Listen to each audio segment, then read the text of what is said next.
now for the Help Desk, where we get answers to your financial questions.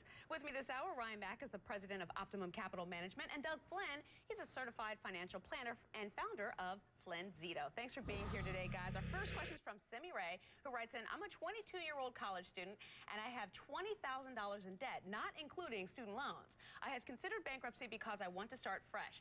Will that affect my student loans? What do you say, Ryan? Well, since as of right now, the answer is no. I mean, essentially right now, student loans cannot be discharged in bankruptcy. There's legislation that individuals are talking about proposing to make sure that they are. But as of 1998 in October, that's essentially now they essentially negated them from being discharged in bankruptcy, unless you can prove undue hardship within that. But the bigger question is exactly being responsible, making sure we can do the patriotic thing and making sure we use loans responsibly, take out loans responsibly, devise a plan, and pay it back responsibly. Whether individual, governments, and corporations, all we have to do that to make sure that we're adding value. Yeah, that could be kind of young, 22, going through bankruptcy right there, and that could really affect you for a long time. So look at the effects of that. All right, our next question from Ken is, I'm 64 and have been out of work for 18 months. I have depleted what was left of my 401k, been through $125,000 in personal savings, carry $20,000 in credit card obligations, and I'm about to lose my unemployment benefit.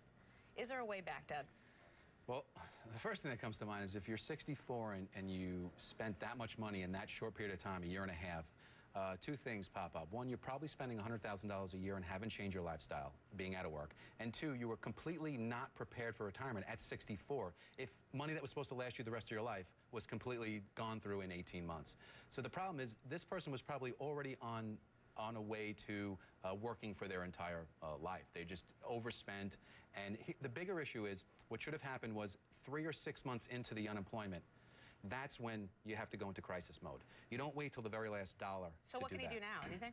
The problem is he's going to have to probably downsize if he owns a house, cut expenses to the bone, get any kind of a job. And the problem is, had he done this a year ago, he might have been able to do it with $100,000 in the bank. Now you're doing it, and humans do this. They wait till it's an absolute crisis, and then they act. And what we try to do is to say, listen, 3 or 6 months in, act as if right then and there you have that money as a backstop. You can always go back and do these things later on. So the idea then is just find places to cut that you didn't even realize you could cut before. All right. Everything.